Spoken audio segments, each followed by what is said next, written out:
Batman is cool, and he just turned 85. Being a Batman fan, I felt the need to celebrate by sculpting one of the crazier versions of Batman out there. A Batman who got himself into a fight with actual Dracula and managed to get himself turned into a vampire. This happened in the Batman and Dracula series from the 90s, which consists of 3 graphic novels: Red Rain, Bloodstorm, and Crimson Mist. I'm gonna show you a few panels throughout, but I'll keep the spoilers to a minimum because if you needed something to read in the upcoming spooky season, then this is absolutely it.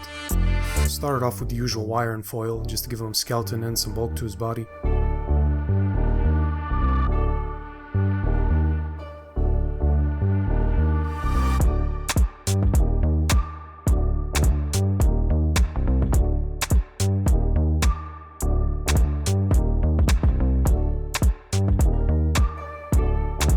I also wrap some thin wire around his arms and legs so that the foil just won't slide off as I build them up.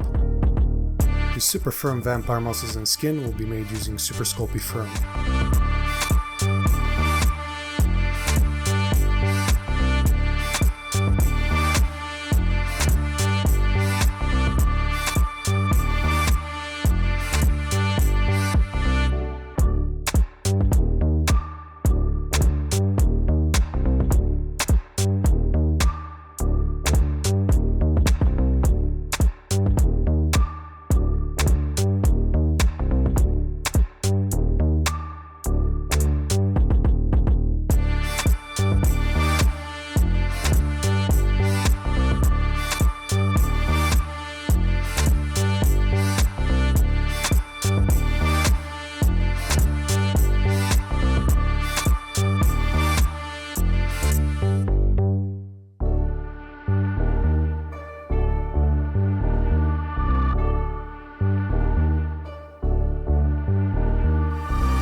Moving on to the hands, I figured I'd try to make some actual armature for them for once. Thank you, Mr. Ace, for the guide.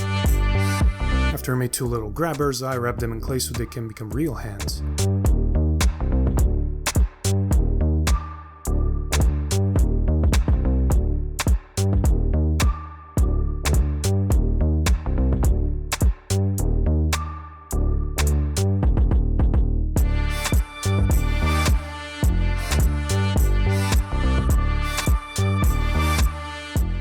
So, this is the first one I made, and this is the second one. And they both sucked, and I remade them.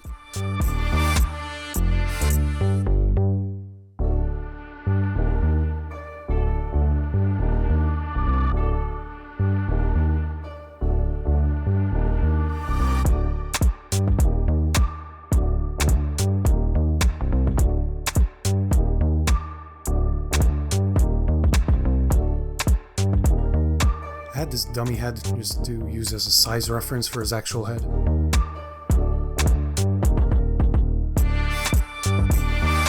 Based on the references I have from the books, the head was pretty easy to make because Batman has some of the most insane facial expressions I've ever seen.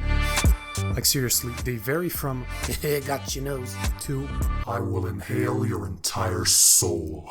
So I had plenty of freedom with the design. I ended up going for something closer to this, and to my own surprise I was happy with it on my first try, which I can't say the same for my previous stuff.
Pre-baked some very small fangs, stuck them in his mouth hole, and he looks happy enough about it.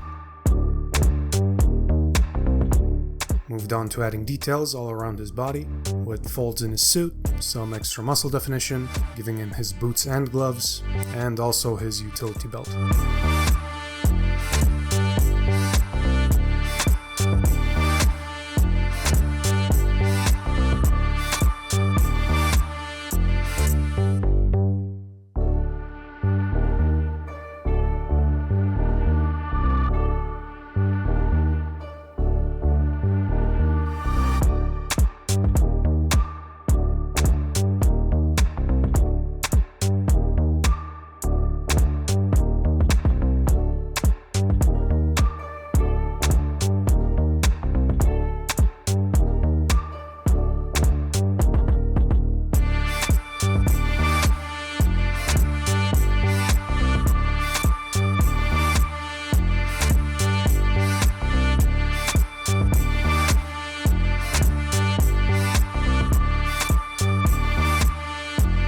I also wanted to give him some battle damage, with my cat watching in the background.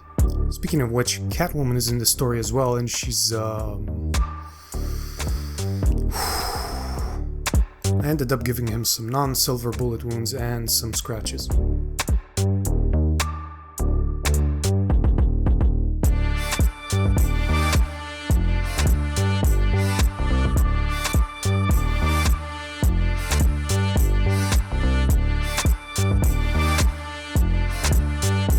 The blades on his wrists got some wires as well, and in hindsight it probably would have been easier to pre-bake them and stick them on later, but you live and you maybe learn occasionally.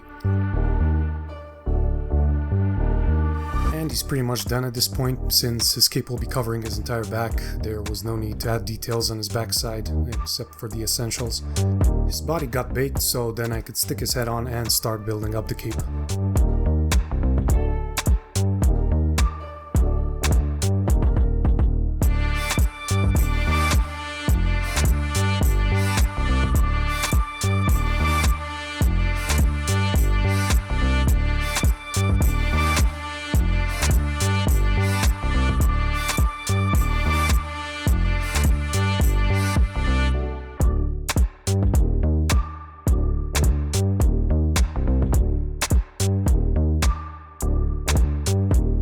The cape was going to be a challenge because I wanted to have it overly large and draped over him as just peak vampire aesthetic, you know what I mean?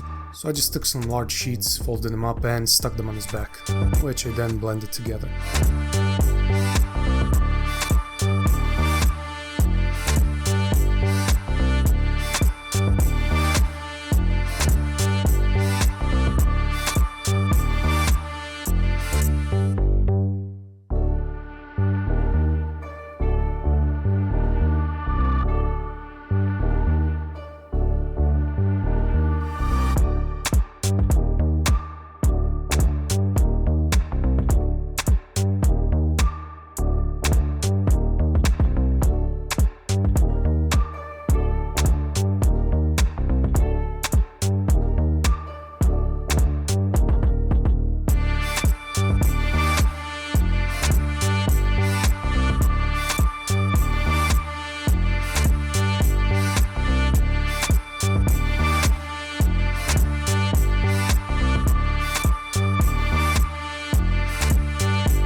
also gave him some big ears because he's a bat and he needs them.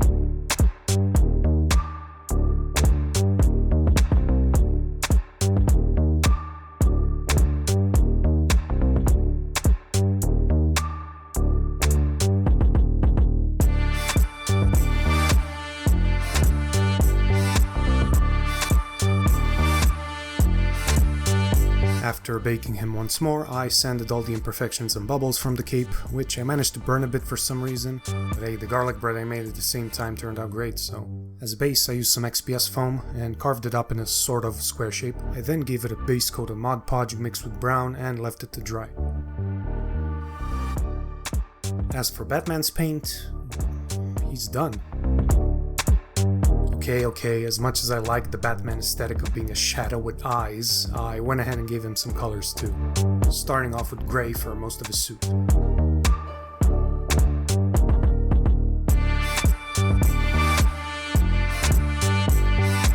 His overwear, boots, gloves, cowl, and cape all got a bluish purple base color.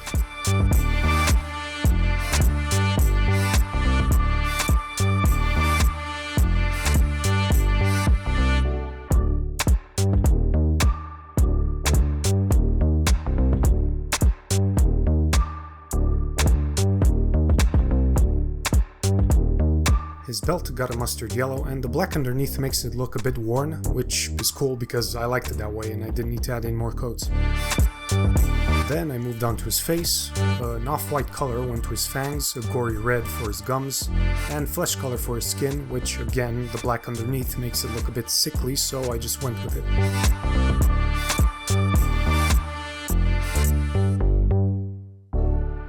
Filled his holes with his new favorite meal color and officially made him Batman with a bat symbol on his chest.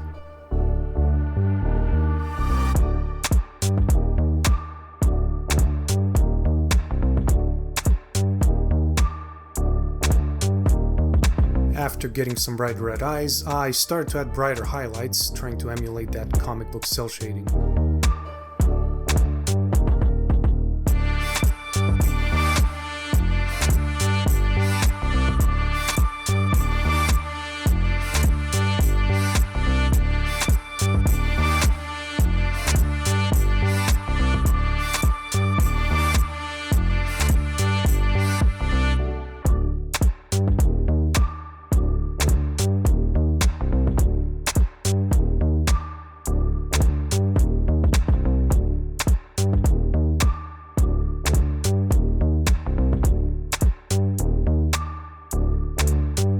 Then the base got some more earthy colors, and stuck him on with some glue, and Vampire Batman was done. Thank you for watching. This one was pretty fun to make, and I really wanted to get it out by Batman Day, which was 2 days ago at this point. But nevertheless, I'm happy with the results, and I hope that you also like it. I have plenty more planned ahead. The Halloween season has just begun, so I'll see you in the next one.